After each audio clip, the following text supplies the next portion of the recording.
Witajcie! W tym filmie opowiem Wam wszystko, co musicie wiedzieć o organizacji wyjazdu Liveaboard, od ofert i cen, poprzez charakterystykę tego rodzaju czasów, aż po wrażenia z podwodnych eskapad. Pokażę Wam materiały wideo z nurkowań oraz gatunki stworzeń morskich, które możecie spotkać w wodach Morza Czerwonego. Dodatkowo czekają na Was ekscytujące spotkania z rekinami, płaszczkami, przesłodkimi błazenkami i niezapomniane podwodne chwile z moimi przyjaciółmi. A z tymi rekinami to nie żartowałam. Będzie bardzo blisko. Co więcej, zanurzymy się wspólnie w intrygujące podwodne historie. Zobaczycie podwodne pranki ze mną w roli głównej oraz podzielę się z Wami masą wskazówek, dzięki którym organizacja wyjazdu Liveaboard będzie dziecinnie prosta. W takim razie zapraszam do Egiptu na łódź Emperor, która przez najbliższy tydzień będzie naszym środkiem transportu, obiektem zakwaterowania, jadalnią, strefą relaksu i bazą nurkową w jednym. Bo o to właśnie chodzi w wyjazdach Liveaboard. Dive, eat, sleep, repeat. No to co? Zaczynajmy! No dobra, to najpierw zacznijmy od poszukiwania oferty i tutaj chyba najlepszym możliwym miejscem do szukania i porównywania takich wyjazdów będzie serwis liveaboard.com. W kilku kliknięciach wybierasz destynację, miesiąc i rozpoczynasz łowy. W dalszych krokach możesz przefiltrować wyniki według długości wyjazdu i tutaj gorąco polecam minimum tygodniowe, stopnia zaawansowania oraz widełek cenowych. Jeżeli chodzi o naszą ofertę, to początkowo mieliśmy płynąć super łodzią Emperor Echo i robić trasę South and South Jones. Ale los tak chciał, że dosłownie na równy miesiąc przed naszym wyjazdem nagła intensywna burza z piorunami, której towarzyszyły silne wiatry, doprowadziła do tego, że łódź została zepchnięta na rafę i zatonęła. Na szczęście nikomu nic się nie stało, niemniej jednak naszej wypasionej łodzi już nie było. Więc firma zaproponowała nam mały zwrot środków i łódź Emperor Asma, na co się wspólnie zgodziliśmy. Tym samym zmieniła się nie tylko łódź, ale i trasa. Finalnie wyruszyliśmy w trasę Safaga, Brothers i Elphinstone. I tym akcentem przejdźmy do kolejnej istotnej kwestii, a mianowicie do kosztu takiego wyjazdu. Ten konkretny wyjazd, o którym Wam opowiem, kosztował nas mniej więcej 1300 euro od osoby za tydzień nurkowania, plus oczywiście koszt biletów lotniczych. W moim przypadku był to lot z Berlina do Marsa Alam za troszkę ponad 300 euro w dwie strony. Ceny takich wyjazdów w zależności od destynacji i dostępnych udogodnień wahają się od 1000 do kilku tysięcy euro. No dobra, to skoro wszystkie bilety już mamy, to ruszamy na lotnisko. Poczekalnia, bramka, autobus, wchodzimy na pokład, siadamy wygodnie na swoim miejscu i za 5 godzin lądujemy w nurkowym raju. No to zapraszam na salony. Oto mój pokój, łazienka, poziom wyżej największy z pomieszczeń, czyli sala jadalna, kolejne piętro to wygodna strefa relaksu, a jeszcze wyżej mamy flybridge, gdzie będziemy się smażyć po każdym nurkowaniu. Schodząc po schodkach w dół, trafiamy do miejsca, gdzie znajduje się nasz sprzęt nurkowy i napełniane będą butle. A zaraz za tym mamy platformę do skakania i drabinkę do wychodzenia z wody. To chyba tyle na start, resztę będę pokazywać na bieżąco. Lecimy dalej. Skoro już jesteśmy na miejscu, to skoczmy pod wodę, żeby pokazać Wam co nieco podwodnego świata. A w przerwach między nurkowaniami będę Wam oczywiście dalej opowiadać o wszystkim, co musicie wiedzieć, bo mam jeszcze sporo do opowiedzenia. Także przyjemne z pożytecznym i mam nadzieję, że taka forma przypadnie Wam do gustu. Zatem wskakujemy na łódź i zapraszam Was na niesamowitą Elphinstone Reef.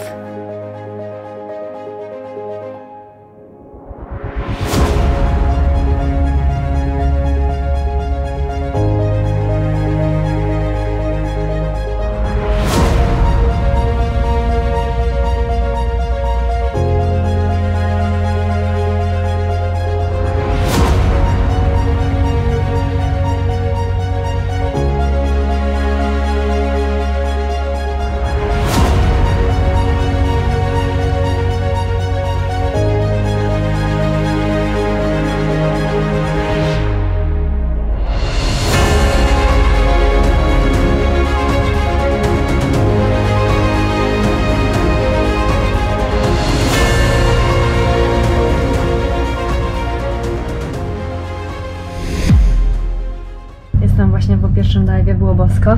No i po nurkowaniu obowiązkowa sesja na słońcu. Jeżeli to Twój pierwszy tego typu wyjazd, to pozwól, że przypomnę o kilku dokumentach i formalnościach, na które warto zwrócić uwagę. Paszport. Upewnij się, że będzie ważny jeszcze przez co najmniej 6 miesięcy od daty powrotu. Wiza. Na stronie Passport Index koniecznie sprawdź wymagania wizowe dla kraju, do którego jedziesz. W przypadku Egiptu wizę możesz wyrobić bardzo szybko online i kosztować Cię to będzie $25. Ubezpieczenia nurkowe. Wypełniając formularz wyjazdowy z pewnością zostaniesz poproszony o podanie numeru takiego ubezpieczenia. I tutaj polecam najbardziej renomowane ubezpieczenia DAN. Dodatkowo pamiętaj, aby mieć przy sobie fizyczne lub elektroniczne karty certyfikacyjne oraz logbook. Chwilę porozmawialiśmy, więc czas na przepiękny Coral Garden, który widzimy już z Łodzi. Zapraszam Was na płytki, ciepły i przyjemny divesite Hala.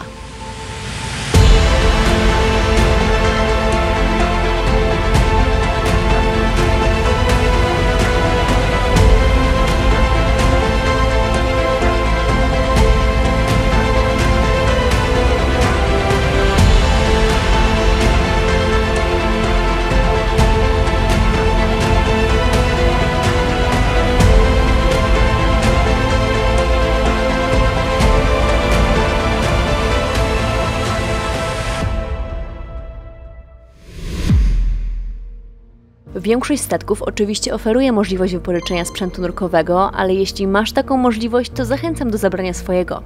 Jeżeli natomiast nie chcesz kupować pianki, BCD i podobnych gabarytowych sprzętów, to poza maską zalecam wyposażenie się chociaż w kilka must-have gadżetów, a mianowicie komputer nurkowy. Wykonując aż do 4 nurkowań dziennie, to bardzo ważne, aby sprzęt ten precyzyjnie monitorował Twoje limity i pozwolił Ci bezpiecznie cieszyć się nurkowaniami. SMB, czyli Safety Sausage, wraz z umiejętnością obsługi tego akcesorium, bo samo posiadanie nie wystarczy. Bardzo przydatne, gdy z jakiejkolwiek przyczyny kończymy nurkowanie w innym miejscu niż przy naszej łodzi. Latarka. Niezależnie od tego, czy planujesz nurkowanie nocne, czy też nie, zawsze warto ją mieć. Pozwoli sprawdzić kolor na głębokości, zajrzeć do szczelin lub jaskiń, czy swobodnie poruszać się po wnętrzu zwiedzanego wraku. No i oczywiście kamera. Dla mnie to osobisty must have, żeby zatrzymać te niesamowite chwile na dłużej. Na tym wyjeździe korzystałam z GoPro Hero 10 Black i jak widzicie, chyba całkiem nieźle dawała sobie radę. Teraz opowiem Wam w skrócie historię najbardziej kontrowersyjnego wraku nurkowego na Morzu Czerwonym, czyli Salem Express. Wybierając się tam, nie można nie być świadomym ogromnej tragedii, która wydarzyła się tam 15 grudnia 1991 roku. Tego wieczoru prom wracał do Safagi z portu w Arabii Saudyjskiej.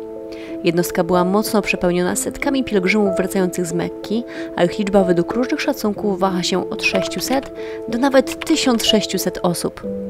Większa część podróży odbyła się bez zakłóceń, ale pod koniec nadeszła burza.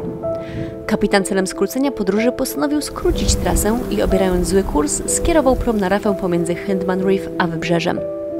Uderzenie spowodowało duże pęknięcie i otwarcie furty dziobowej. Prom silnie przychylił się na prawą burtę i zatonął w ciągu 10 minut. A na dno wraz z nim poszło większość pasażerów pozostających pod pokładem. Oficjalne dane mówią o 180 ocalałych i 470 martwych, ale nieoficjalnie wiadomo, że ekipy ratownicze podczas tylko 3-dniowej akcji wydobyły aż 850 ciał, a potem zaprzestały działań. Wpływając do wnętrza wraku obserwujemy szczątki rzeczy osobistych, których jest nieskończenie wiele. Dla osób chcących wpłynąć do środka zaznaczę tylko, że układ wraku jest dość dezorientujący. Pokłady leżące prostopadle do dna morskiego i bardzo ciemne korytarze wewnątrz. Niemniej jednak statek od zewnątrz jest równie interesujący, więc jeżeli nie chcesz bądź obawiasz się wpływać do środka, to polecam zwiedzenie go od zewnątrz. A teraz kilka kadrów z wraku Salem Express, który odwiedziliśmy dwukrotnie.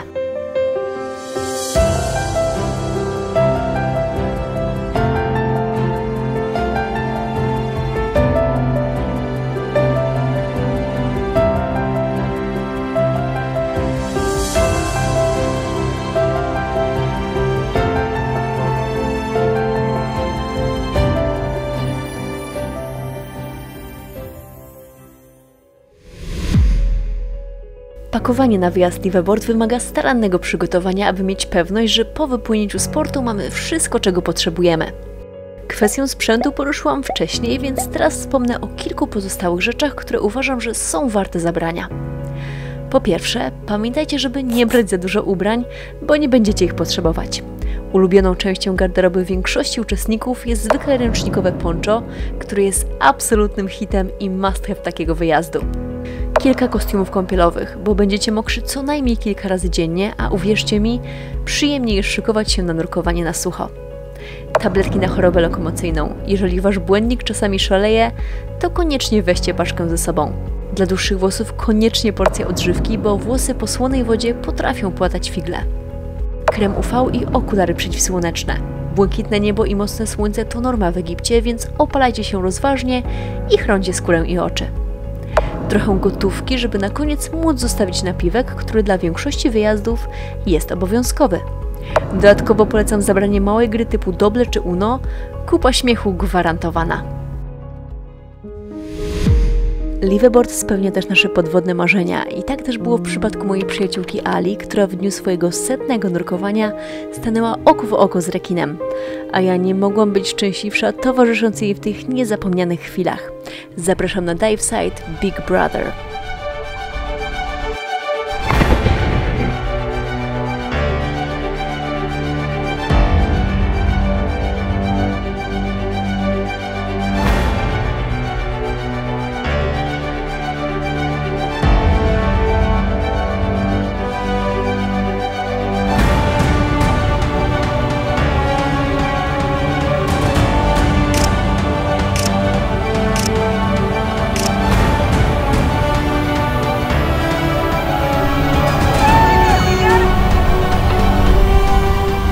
To było coś. Zdrówko za spełnione marzenie. Oczywiście, że super jest wybrać się na taki wyjazd z grupką znajomych, ale jeżeli nie masz takiej możliwości, to bez obaw. Zapewniam Cię, że na wyjazdach tego typu poznasz wspaniałych ludzi i tym samym zyskasz kompanów kolejnych nurkowych podróży. Moja grupa nurkowych przyjaciół z roku na rok tylko się powiększa. A skoro mowa o przyjaciołach, to zapraszam Was na piękne nurkowanie o wschodzie słońca na The Brothers.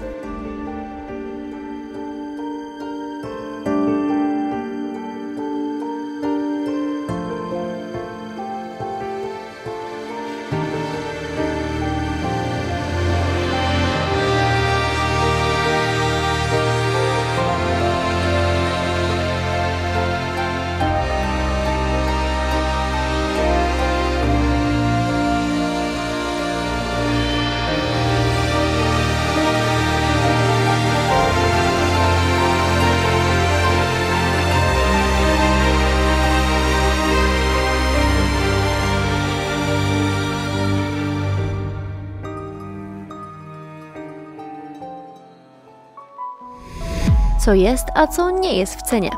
Wyjazdy typu Liveaboard różnią się w zależności od operatora i oferty, ale generalnie można spodziewać się pewnych standardowych elementów w cenie oraz dodatkowych kosztów, które należy wziąć pod uwagę. Co do zasady w cenie mamy kajuty z łazienkami, pościel i ręczniki, pełne wyżywienie w formie bufetu, przekąski oraz napoje, 3-4 nurkowania dziennie, w tym nurkowania nocne, przewodnika nurkowego, napełnianie butli powietrzem, a niekiedy nawet nitroksem, transfer z lotniska do portu i z powrotem oraz oczywiście apteczkę na pokładzie, podstawowe leki i tym podobne. W cenie natomiast zwykle nie ma wypożyczenia sprzętu, opłat wizowych, napojów alkoholowych, napiwków, ubezpieczenia nurkowego i podróżnego i niekiedy internetu, który czasem trzeba sobie wykupić na pokładzie. Przed zabukowaniem koniecznie przeczytaj wszystkie szczegóły i w razie wątpliwości skontaktuj się z operatorem. Dodatkowo koniecznie przeczytaj opinie innych uczestników. Dzięki temu unikniesz nieprzyjemnych niespodzianek na miejscu. A teraz jeden z naszych pierwszych dive'ów, czyli relaksacyjny dive site Ghota Abu Romada.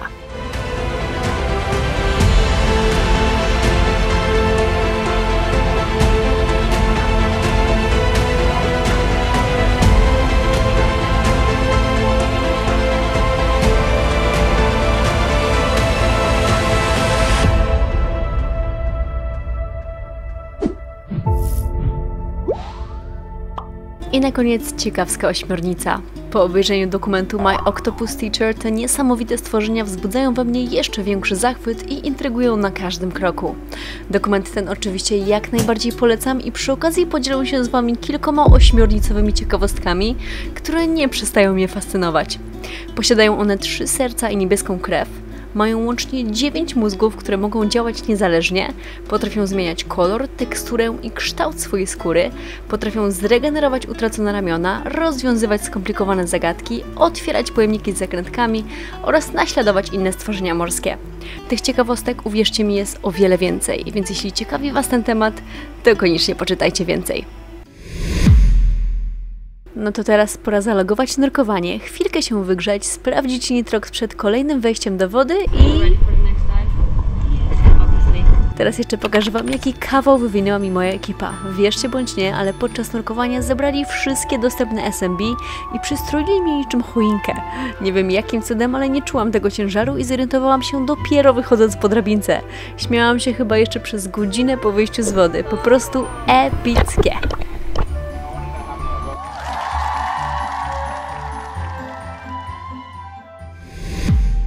Jeżeli nadal nie jesteście przekonani, to zapraszam Was na ostatni nurkowy klip z pozostałymi ujęciami z naszej wspaniałej podróży.